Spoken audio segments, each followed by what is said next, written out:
कुदुमटलायाव मुख्यमंत्री महिला उद्यमिता अभियाननि सिङाव आइजोफोरनो चेक राननाय हाबाफारि लादों।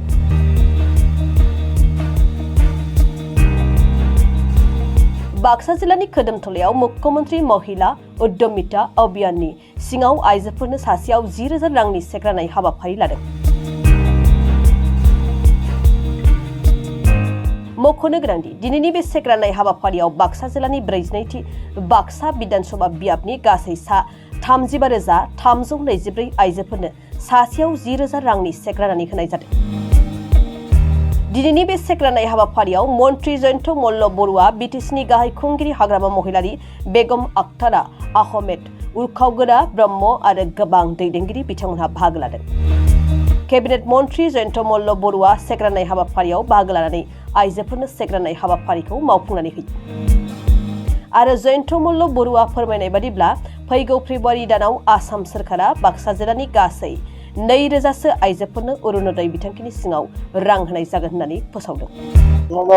जितु दलीय पৰ্যায়ত আলোচনা হ'ব লাগে হোৱা নাই, কিন্তু আমাৰ কথা স্পষ্ট যে আমি ৰাষ্ট্ৰীয় গণতান্ত্ৰিক মৰ্চা হিচাপে নিৰ্বাচন খেলিম আৰু ৰাষ্ট্ৰীয় গণতান্ত্ৰিক মৰ্চাত আমাৰ এতিয়া 2টা দলেই আছে। গতিকে সময়ৰ লগে লগে আমাৰ নেতৃত্বই সিদ্ধান্ত ল'ব কেনেকে ইয়াৰ ৰাজনৈতিক পৰিক্ৰমাটো অসমবাসীৰ কাৰণে দুৰ্ভাগ্য যে আমচুৰ নেতাই আজি শিৱসাগৰক ধুবুৰী বনাম বুলি ক'ব পৰা হ'ল। তাৰমানে অসমৰ কাৰণে কিমান ভয়াৱহ ইংগিত। তাৰমানে এইসকল লোকে পৰিকল্পিতভাৱে অসমখনক এফালৰ পৰা গ্ৰাস কৰি গৈ আছে। এদিন ধুবুৰী গ্ৰাস কৰিলে, তাৰপিছত লাহে লাহে বৰপেটা গ্ৰাস কৰিলে, নলবাৰী গ্ৰাস কৰিলে, গ্ৰাস কৰি গৈ আছে। গৈ গৈ শেষত সিহঁতৰ লক্ষ্য হ'ল যে শিৱসাগৰক গ্ৰাস কৰিব। মানে শিৱসাগৰতে হাত দিবৰ কাৰণে তেওঁলোকে ক'বলৈ কুণ্ঠাবোধ কৰা আৰু তেনেকুৱা মানুহক আজি কংগ্ৰেছ দলে আদৰি লৈছে। তাৰমানে আমাৰ অসমৰ কাৰণে কংগ্ৰেছ দল কিমান ভয়াৱহ আৰু আগ্ৰাসনকাৰীসকল আৰু কিমান ভয়াৱহ এই কথাটো বুজিছে। আৰু এই আগ্ৰাসনকাৰীক সহায় কৰি থকা দলবিলাকে হ'ল কংগ্ৰেছেই হওক, AUDF হওক, ৰাইজৰ দলেই হওক, নৰীন গগৈ পাৰ্টি হওক, এই সকলোৱে সেইসকলকে সহায় কৰি আছে। গতিকে অসমৰ কাৰণে সেই দলবিলাক অত্যন্ত ভয়াৱহ আৰু অসমীয়া মানুহে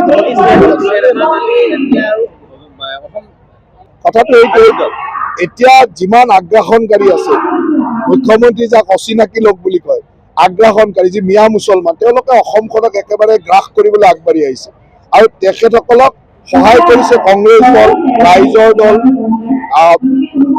নৰীনৰ দল বা AUDF, এইসকলে সম্পূৰ্ণ অপেনলি সহায় কৰিছে। গতিকে অসমৰ ৰাইজে বুজিব লাগিব যে আমাৰ ভয়াৱহতা কাৰ পৰা আছে। গৌৰৱ গগৈ মৌন হৈ থকা মানে মৌনতা সন্মতি লক্ষণ। তেওঁৰ সন্মতি আছে কাৰণে মৌন হৈ আছে। তেওঁতো মুখ খুলি ক'ব পৰা নাই, ক'ব নোৱাৰা মানে। আৰু গৌৰৱ গগৈ স্বাভাৱিকতে ইয়াত সন্মতি দেখাব, কাৰণ যাৰ পৰিয়ালত 3টাকৈ বিদেশী থাকে তেওঁতো আৰু বিদেশীৰ লগতে থাকিব ন, স্বদেশীৰ লগত থাকিব।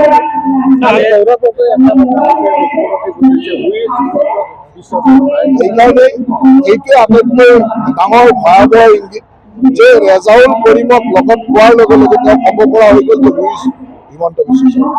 তাৰমানে অংকটো বুজি পাইছে, ৰেজাউল কৰিম গৌৰৱ গগৈৰ ওচৰলৈ যোৱাৰ লগে লগে তেওঁলোকে হিমন্ত বিশ্ব শৰ্মাকো হিমন্ত বিশ্ব শৰ্মা বুলি ক'ব পৰা হ'ল। এতিয়া ইংগিতটো বুজি আছে যে কি হ'বলৈ গৈ আছে, আৰু এইটো যে আমি হ'বলৈ নিদিওঁ, অসমৰ ৰাইজে যে নিদিয়ে, তাৰ কাৰণে মাৰ বান্ধি থিয় হ'ব লাগিব।